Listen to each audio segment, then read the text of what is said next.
कह रहा है कि एक पत्थर ऊंचाई h से गिराया जाता है, उसी समय एक अन्य पत्थर फेंका जाता है जो ऊंचाई 2h तक पहुंचता है।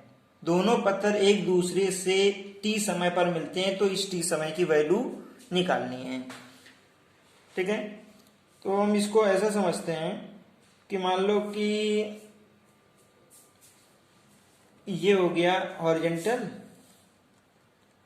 ये हो गया प्लेन, और एक पत्थर ऊंचाई h से गिराया जाता है, तो h ऊंचाई मान लेते हैं ये है, और यहां से एक पत्थर हमने गिरा दिया। ठीक है, तो जब गिराएंगे तो u बराबर क्या होगा, 0 होगा, और इधर नीचे की ओर पत्थर गिरा देंगे। ठीक है, इधर गिराएंगे, अगर उसी समय एक अन्य पत्थर फेंका जाता है, मान लो कि ये फेंकने वाला पत्थर ये है, और यहां से किसी u डैश वेग से फेंका जाता है जो कि 2h ऊंचाई तक पहुंचता है। कितना, 2h ऊंचाई तक पहुंचता है। दोनों पत्थर, इसको जब ये नीचे आएगा और इसको हमने ऊपर की ओर फेंका, ये ऊपर जाएगा, तो किसी क्षण क्रॉस करेंगे, एक टाइम पर मिलेंगे। माना कि दोनों पत्थर t समय पश्चात मिलते हैं, माना दोनों पत्थर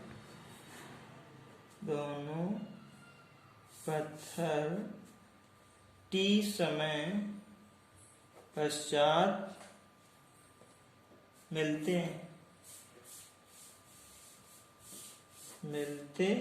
हैं, t समय पश्चात मिलते हैं, तो ये t समय की वैल्यू निकालनी। तो ये पहला जो पत्थर होगा ये t समय में, मान लो कि इतनी दूरी इसने ये तय कर ली होगी। ठीक है, ये t समय में यहाँ पे आ गया होगा, कितने t टाइम में कुछ डिस्टेंस, मान लो s1 दूरी तय कर ली होगी इसने, कितनी s1 दूरी तय कर ली होगी इसने, या h1 मान लेते हैं, h1 ये कितनी है, h1। ठीक, और ये पत्थर जो हमने फेंका है ये भी जाएगा, ये ऊपर की ओर जाएगा।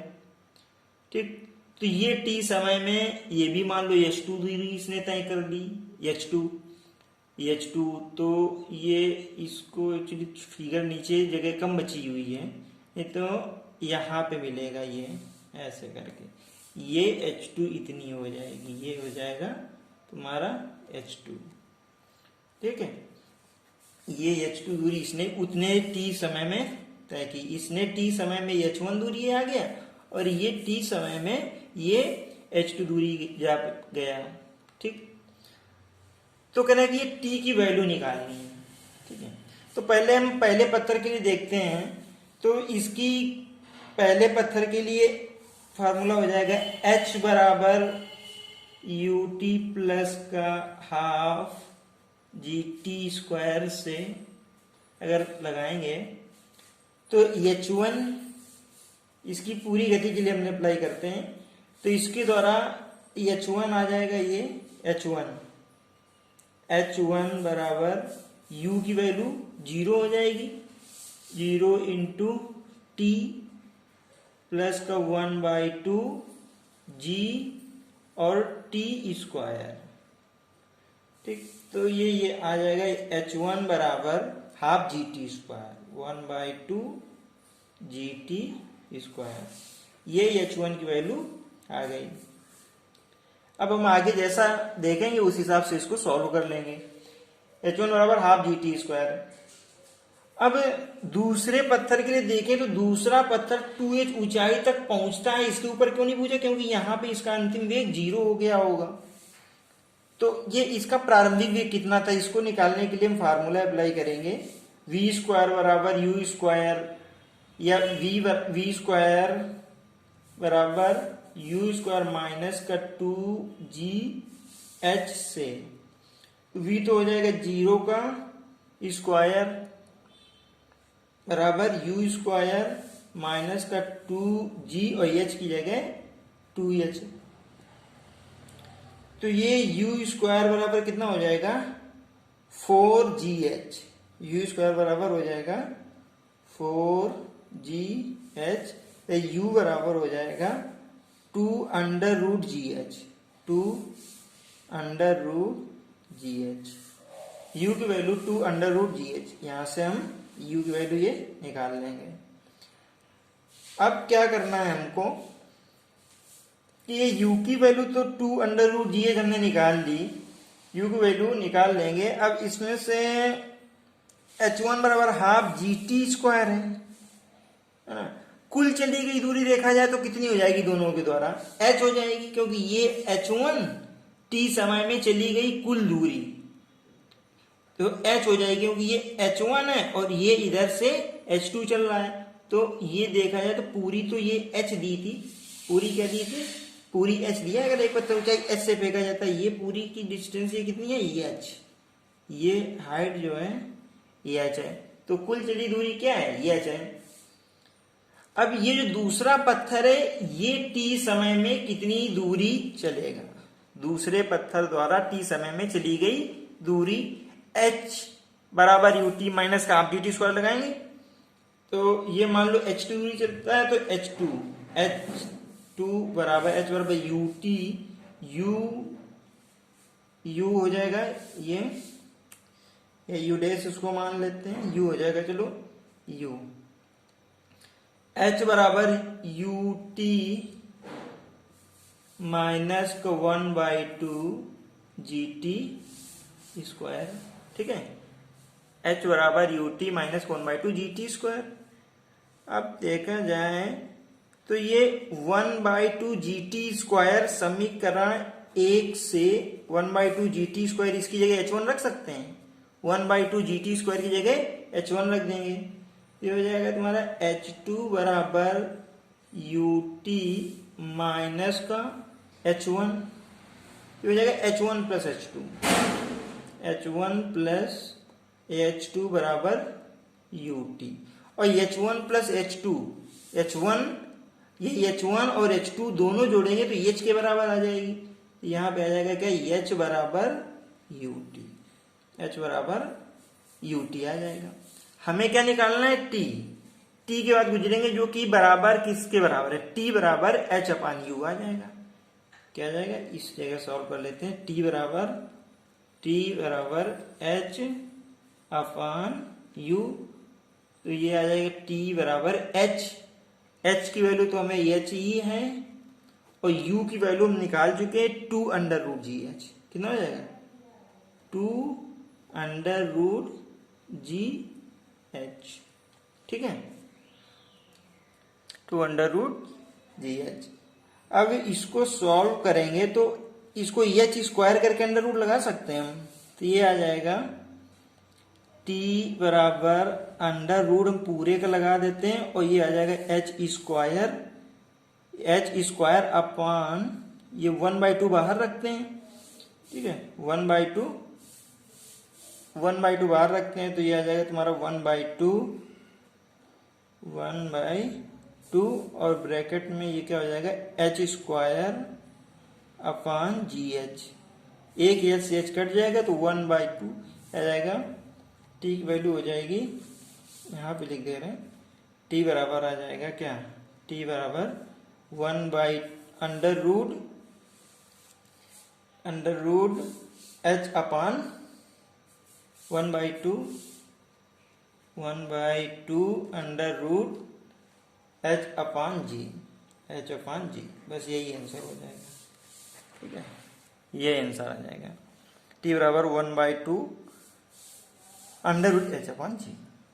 अगला प्रश्न कह रहे हैं कि गुरुत्व क्षेत्र में किसी ऊंचाई से एक गेंद विराम अवस्था से मुक्त रूप से गिरना प्रारंभ करती है, मतलब गेंद है और ये h ऊंचाई से गिरना प्रारंभ करती है,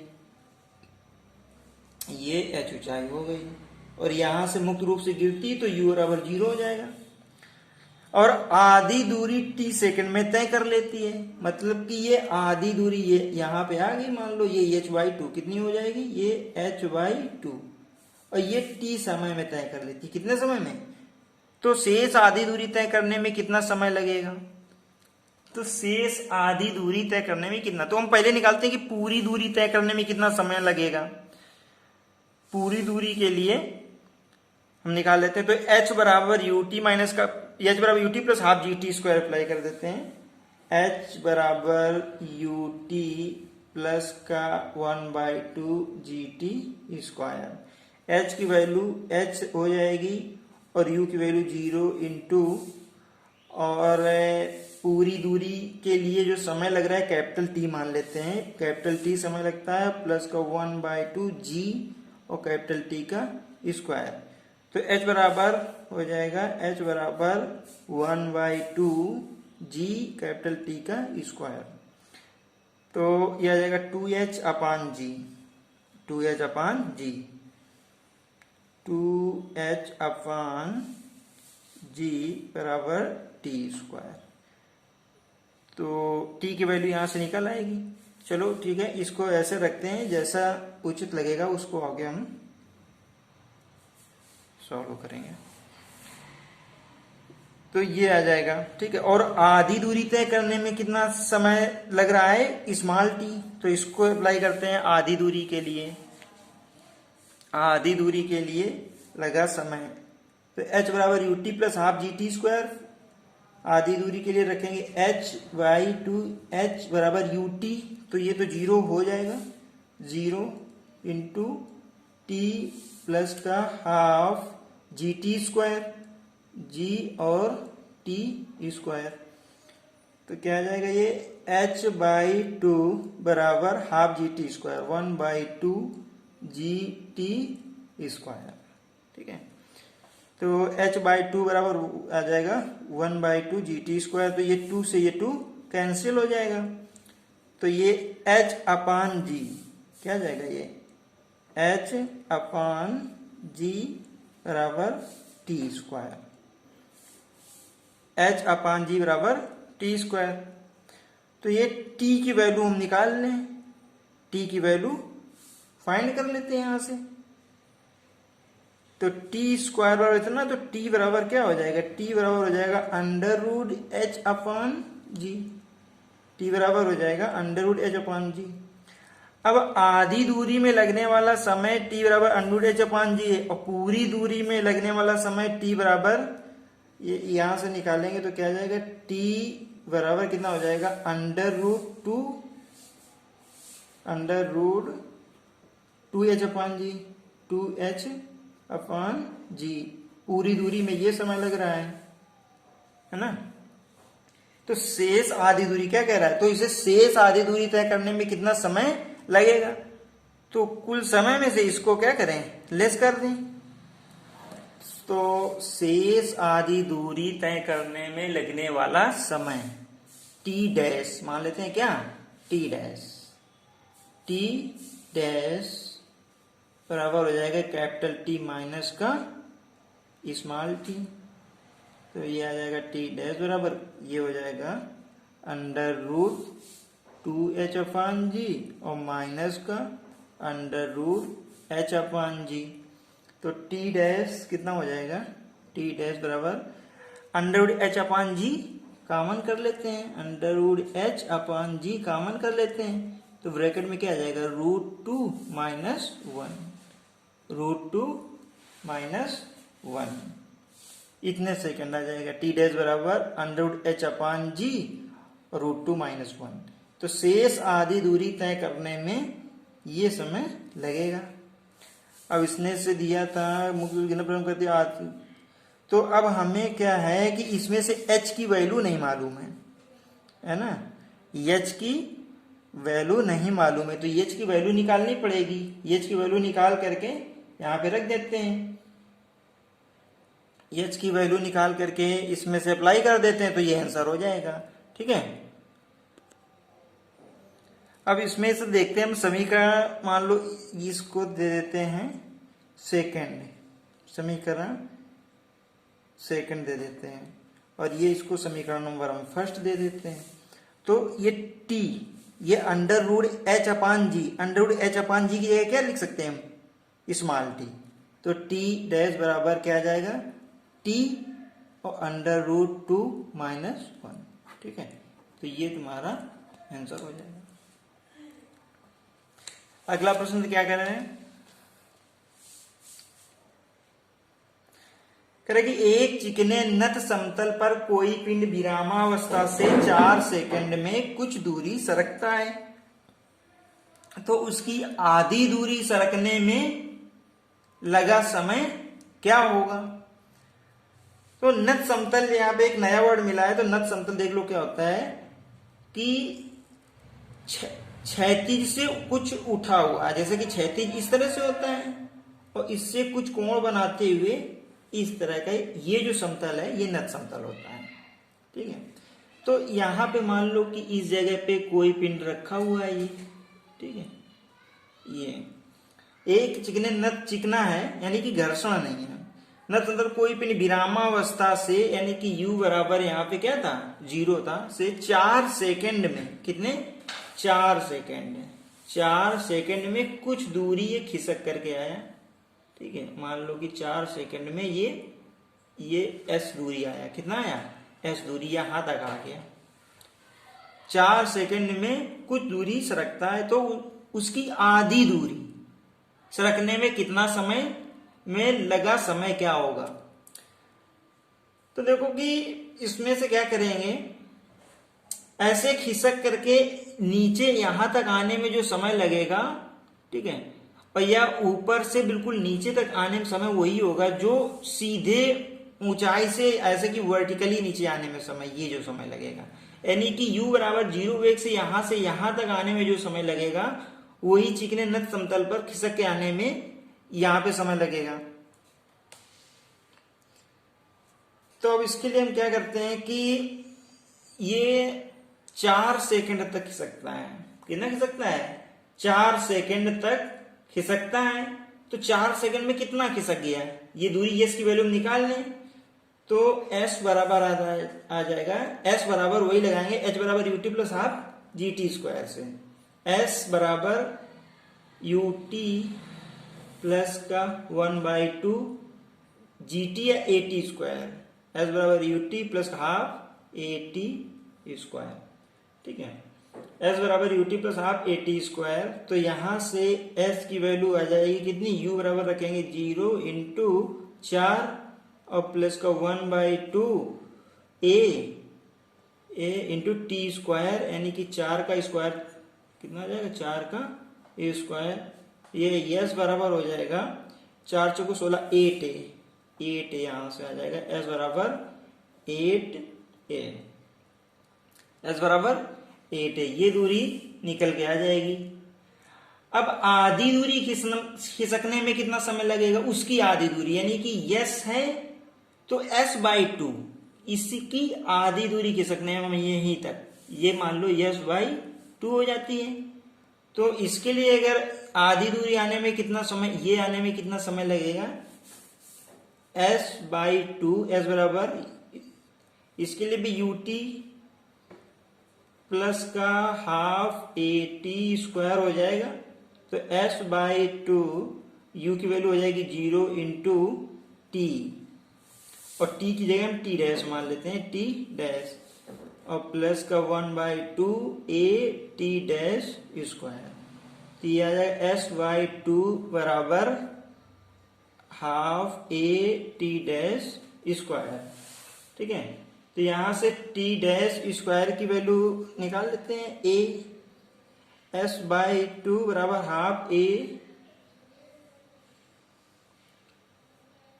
और s/2, s की वैल्यू यहां पे रख दें, s बराबर 8 दिया गया है, तो 8a/2 बराबर 1/2 at डैश स्क्वायर, ये a से a कैंसिल हो जाएगा और ये 2 से 2 कैंसिल हो जाएगा, t डैश क्या आ जाएगा, ये t डैश स्क्वायर बराबर 8, तो ये आ जाएगा तुम्हारा t डैश बराबर कितना हो जाएगा, ये t डैश बराबर √8 यानी कि 2√2 सेकेंड। तो उससे आधी दूरी खिसकने में जो लगा समय होगा वो 2√2 सेकेंड होगा। ठीक है, अगला प्रश्न कह रहा है कि एक गेंद को भवन की छत से गिराने पर गेंद को जमीन पर पहुंचने में 3 सेकंड लगते हैं। गेंद के पृथ्वी की ओर जो है, गेंद का जो है पृथ्वी की ओर त्वरण जो है 10 मीटर पर सेकंड स्क्वायर है, तो भवन की ऊंचाई क्या है, ये तो बिल्कुल इजी सा है। कि एक गेंद है और एक गेंद को भवन की छत से गिराने पर, तो जब गिराएंगे तो u बराबर तो 0 हो जाएगा, वहां पे u की वैल्यू 0। जमीन पर पहुंचने में 3 सेकंड समय, t बराबर कितना लगता है, 3 सेकंड लगते हैं।